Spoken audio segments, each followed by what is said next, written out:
De milaza kosa nefa ny tenin'Andriamanitra hoe tahaka an'izany ozy izy olona ray natongavany fanameloana ho an'ny olona rehetra, fahadisoana ray no natongavany fanameloana ho an'ny olona rehetra. De tahaka izany kosa izy ny nahatongavany fanamarinana ho amin'ny fiainana no ny fahamarinana iray. Zany hoe raha nisy ny fahadisoan'ny olona ray, baby mivokatriny ny olona rehetra. De misy fifamadena kely taty aoriana ozy izy.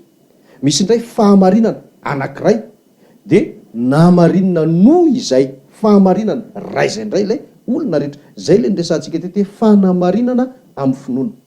Jesosy no maty, de zay rehetra olona ka mandray le famonjena nataony teo amin'ny azo fijaliana, de ho amarinana daholo ary namarinana tamin'ny alalan'ny finoana an' Jesosy. Zany hoe ray niteraka fahotana ho an'ny maro, de avy eo indray nisy anankiray taty aoriana niteraka famonjena fanamarinana ho an'ny be sy ny maro. Zay ny fatateran'le atao hoe drafim-panavotana efa nikasaina sy nampananteny an'Andriamanitra ho taterahana teto amin'ity tany ity fony vao nanotany olombelona tadidinao angambo izay fampianarana izay. De zao rehefa tonga ary io fanamarinana io dia tsy mamaky tsony fa raisinareo fotsiny efa nivakitsika teto ny Romanina 7 manomboka amin'ny 7:20 ka hatramin'ny 7:20. Romanina 7:7 ka hatramin'ny 7:20. Misy an'le hoe fanamarinana amin'ny finoana nataon'Andriamanitra ho an'ny olona.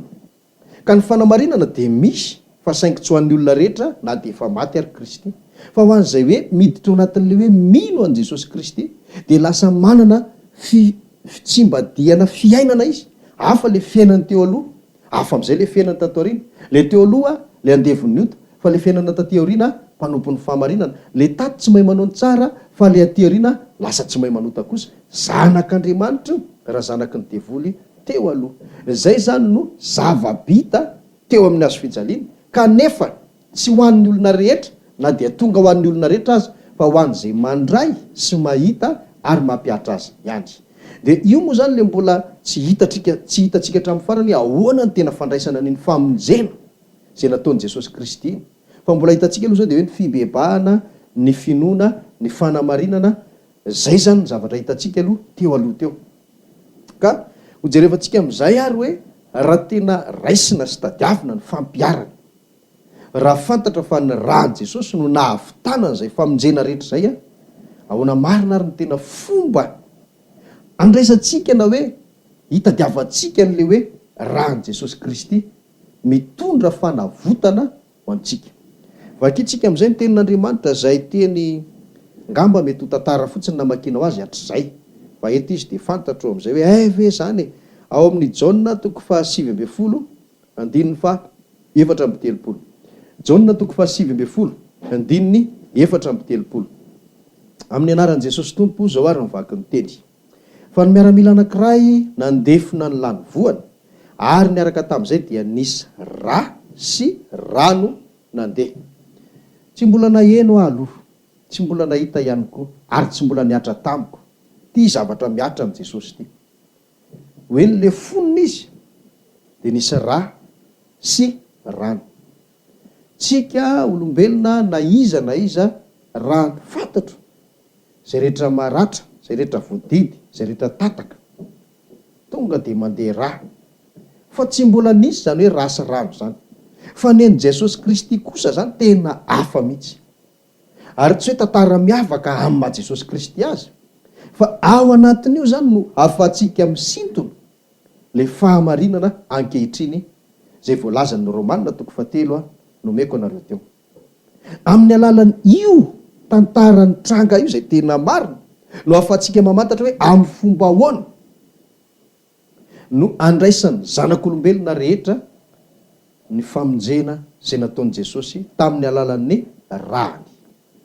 Rehefa no le fonony izy araky ty teny ty, de ny zavatra tranga de zao: nisy rà de nisy rano. Inona ary ny dikan'izany? Dikan'izany tsy hoe hikarokaresaka hafa be ara-tsiantifika isika hoe zao ny dikan'io, zao ny dikan'io, zao ny dikan'io. Fa anao tonga de tsorona aminao zava-marina araka ny voalazan'ny soratra masina de zao ary. Raha fantatsika fa ny rahan'i Jesosy no mitondra ny famelan-keloka, ny rà Jesosy mitondra ny fampihavanana amin'Andriamanitra sy ny olona. Ny rà Jesosy mitondra ny fanesorana n'le ota ao anatin'ny olona. De le rà Jesosy nefa araky ny fampianarana efa novoizina teto de zao, tsy hita tsony, tsy voatahiry. Ary raha voatahiry ariny kely de kely, tsy ampy ho an'ny olona rehetra. Sady zay tany akaiky ny indrindra tany ihany no mety nahazo. Fa isika ankehitriny zany efa nofinofy sisa raha sanatrika zay le izy. Fa tsy zay le zavatra fa de zao. Ty teny ty zany de milaza hoe ilainao ve fampihavanana avy tamin'ny ràny Jesosy Kristy? Ny rano no angalana an'izany. Ilainao ve ny famelan-keloka avy tamin'ny ràny Jesosy Kristy? Ny rano no azahoantsika an'izany. Ary ilainao ve le hoe fanavotana, fanesorana an'le ota ao anatinao, famonjenanao? Ny rano no azahoantsika an'izany. Zany hoe raha bangona tokana de tsotra e. Raha mila ràny Jesosy Kristy ianao de rano no anatanterantsika an'izay. Zay ny dikaleny no le fonina izy de nisy rasy rano. Zany hoe ohatra ny miteny zany ny sary iny hoe ho antsika zanak'olombelona rehetra zay mila nyty ràny Jesosy latsaka eto amin'ny hazo fijaliana ity dia alaivonareo sy tadiavinareo amin'ny alalan'ny rano. Zany ràny Jesosy Kristy zany. Satria ny ràny Jesosy mantsy no tsy voatahiry, tsy nitatazana ary tsisy zay zany nilazana azy. Nanjavona tamin'iny fotoana iny any de zay de vita. Fa zao ny rano kosa misy foana hatramin'izao tsika miteny zao. Ka raha ianao io zany mila ny ràny Jesosy tsotra fotsiny, rano no angalantsika ny ràny Jesosy. Amafisitsika ihany aloha amin'ny alalan'ny andiny tsoratra masina anankiray indray ao amin'ny Jaona voalohany dia ny toko 5. Jaona voalohany toko 5 andininy 9 hatramin'ny 9. Jaona voalohany toko 5 andininy 9 hatramin'ny andininy 9. Vakina ary ny teny amin'ny anaran'i Jesosy Tompo manao hoe: izy ilay avy tamin'ny rano sy ny rà. Dia Jesosy Kristy tsy tamin'ny rano ihany fa tamin'ny rano sy ny rà. Ary ny fanahy no manambara, satria ny fanahy no fahamarinana. Fa misy telo izay manambara, dia ny fanahy sy ny rano ary ny rà, ary mifanaraka tsara izy telo. Nofinofy ohatran'ny hoe rediredy zany teny zany ho an'izay tsy mahafantatra, ho an'izay ny saromana ny masony, ho an'izay ny takomana teo anatrehany ny zava-miafina. Fa mitovy amin'le Jaona toko 5:10 vakitsika teo ihany le hoe le fonina Jesosy de nisy rasy rano.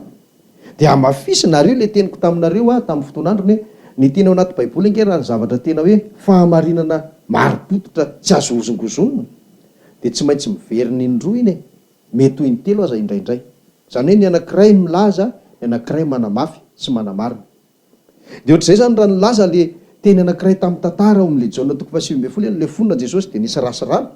De no amafisiny Jaona izy eto hoe izy Jesosy io zany le avy tamin'ny rano sy ny rà. De Jesosy Kristy tsy tamin'ny rano ihany fa tamin'ny rano sy ny rà. Io any le teo amin'ny hazo fijaliana, rà sy rano.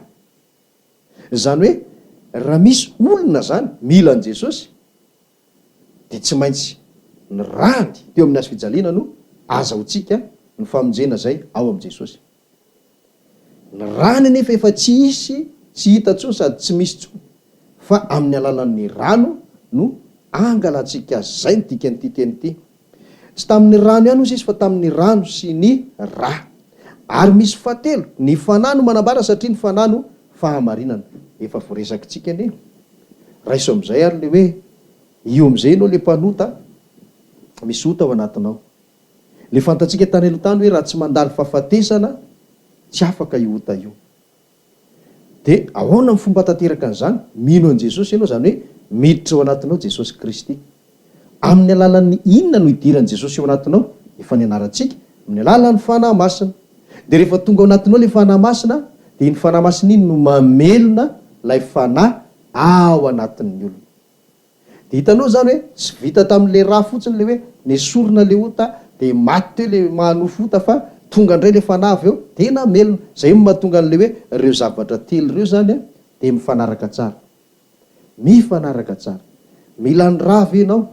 amin'ny alalan'ny rano. Ary rehefa vita ny asan'ny ra amin'ny alalan'ny rano dia tsy ampy zay fa tsy maintsy mila fanahy. Atao inona? Amelona lay fanahin'ny olona ao anatiny. Zay no ahafahantsika manambara etonary hoe arabaky teny, raha mila ny Jesosy ianao, rano tadiavina e. Ary rehefa vita ny asan'ny rano Jesosy amin'iny rano iny mitadiava koa ny fanahy masina. Zay